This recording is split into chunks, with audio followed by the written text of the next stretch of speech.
sur play. Deutéronome chapitre 28, verset 1er, du nom de Jésus. Si tu obéis à la voix de l'Éternel, ton Dieu, en observant et en mettant en pratique tous ces commandements que je te prescris aujourd'hui, l'Éternel, ton Dieu, te donnera la sécurité sur toutes les nations de la terre. La parole de l'Éternel. Amen.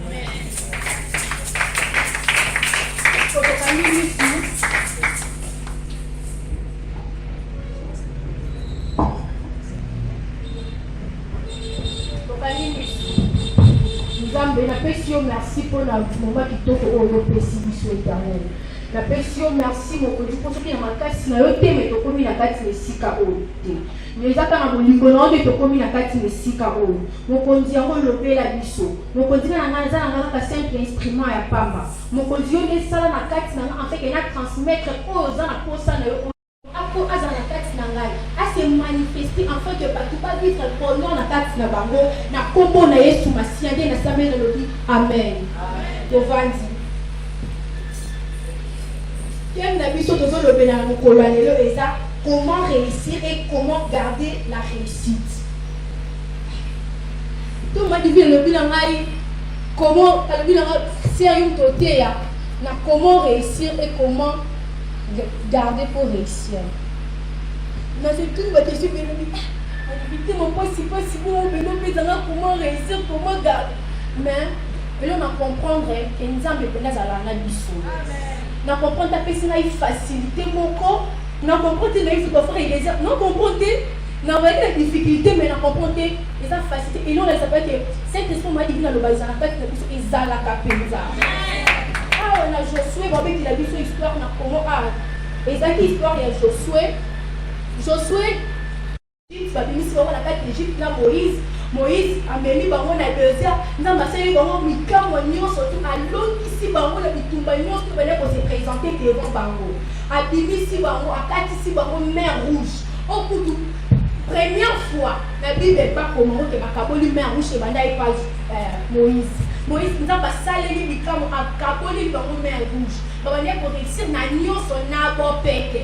On est pour forcer parce que nous avons zaki na kati na bango nous avons batambola na biso. Moto nzamba tambola na loba amen. Amen. Moto nzamba tambola ni aloba amen. Donc on est pour tambola na pas ne ko forcer te. Ya mon nzamba ni même nzamba na quand tambola na Moïse. Atiki bongo ti azo continuer ti na Josué. Atambola bongo ba sala makambu na bo peke. Bongo on est pour forcer te.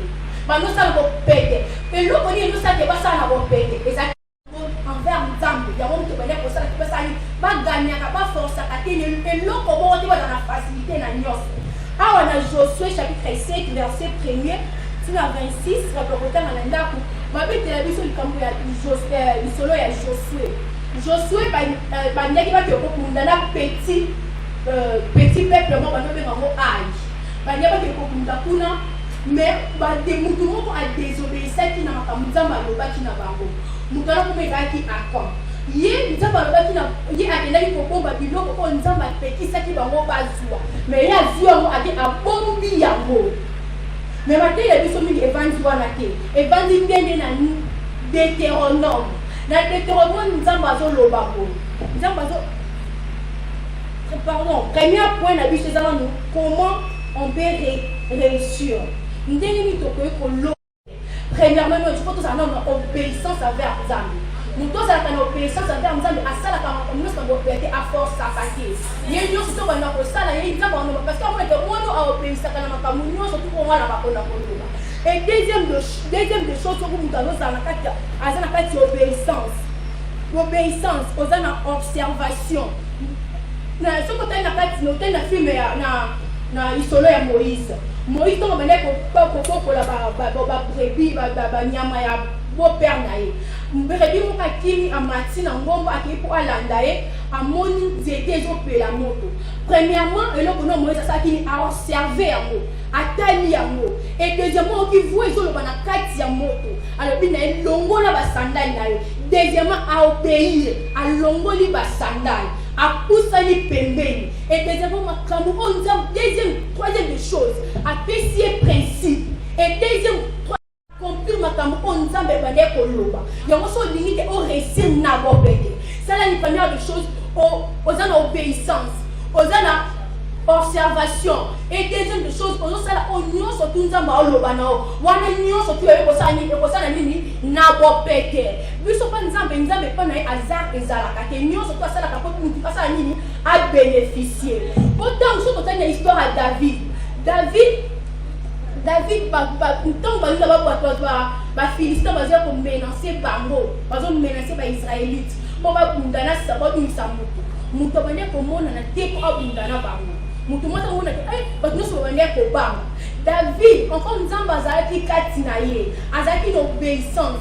Tant que tu makamwa papa na bango bani na ndako, ba yani msuri bazaki na ndako. Mais papa na bango payé moi na mukie. Papa na bango payé biloko akekotika na champ de bataille sika bitubezo kundama. Mais ya payé. Ya bana misu ngaki babuya ngaki banga. Mais encore azaki na discuter azomba ngoko akei kuna. Encore nzamba azalaki na kati na ye. Nzamba wana kotambola anda kotambola ina réussite. Akei kuna akuti nzamba. Avant de on est kotambola na ye, azaki na obéissance kati na ye. En plus azaki na réussite kati na ye kotambola. Akei, akuti ba toza ko se discuter pour aller bazo ko catégorie dans l'équipe tellement munene. Mutu moko tazo ko ko panga ezaki kati na ye. Tandis que azaki na nzambe kati na ye. Esprit de Dieu azaki na kati na ye. Yi abana ku ati anyo sote comme ki bo pete pa na ye. Ba yani ku basani ti ba influence a changé côté. Il y a un seul comme n'a pas vu, au moins que vous avez un peu plus à ma il faut changer. Pour la bonne qui est où il y a un l'obélègue, aux hommes qui a changé côté, a changé mon Dieu, changer direction, bateau pour le bagamama B, bateau pour que puisse pour mon kakate, bateau pour puisse pour mon zoakate, tout le monde a d'abord changer.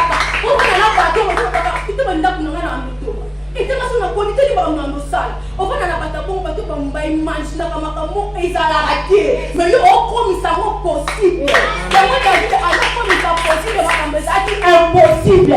La mise à bon so tali David a ça incapable ya kobundana na Goliath. Mais avec Jésus a ça qui capable ya kobundana Goliath. Non plus. Parce qu'il n'est pas ça qui push c'est du son allié. On va voir le fait que Kenya kotika. Mais elle se fait là pour côté c'est comme on a dit les tanga makutu et les sous kaka wana mais tant qu'il a obéissance katinaye on te ça qui a kende les si comme na ba mikolo kutu ba ne ko kati mais ya koki ya ngo ba no ko ka bisika ba ko ba ko kati bisika ba ko na bo peke bisika ba mais puis surtout nous avons un peu pété. On dit que on a dit bosso, on dit on suit, pas que balé qui nous dit pas parce que on a poussé la grâce là. Si tu faut pas qu'on a souka, on vous a dit que des pas des bananes yo, bandé on va participer la grâce là.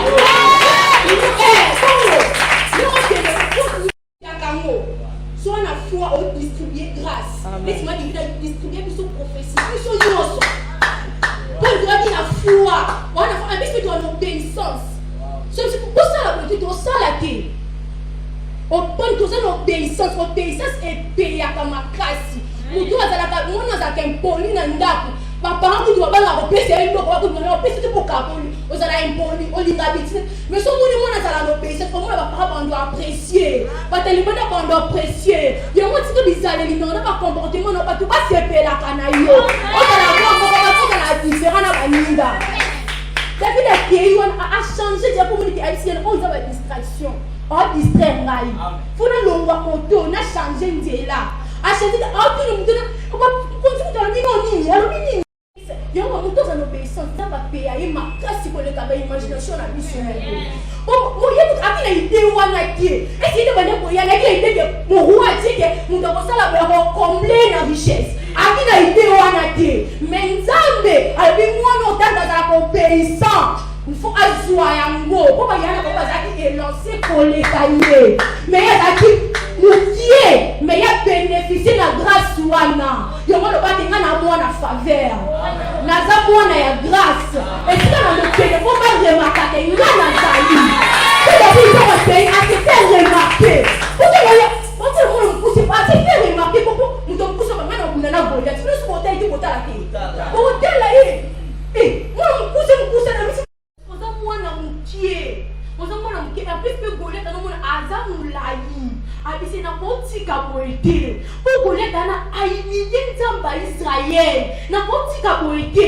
il faut ngana kutana il faut kutana kana batu pe ko ba humilier kaba omoni ko soki ozana ba na pas la bino réussite des alakate nzamba ko ma humilier nzamba ko ma humilier ba mona nzamba sans valeur on est comme au pagano on dit bien yo muto sambe la ba o échoué si ko ni nzamba ko tient sans valeur de mo il bise dire mon homme ba humilier nzambe na nga ba humilier nzamba Israël ya mo tika nga ina kuna ne amona de le Dieu que le Dieu d'Israël est vivant ya mo tika se ba croire ba ka nzamba Israël ya vivre à la vivant la prophète ozana azalaka vivant pe asalaka yango nzamba pe na nyonso pouvoir kozali bien kokosala a échoué te po biso eza 100% signe et puis sur rattrapé avec Jésus.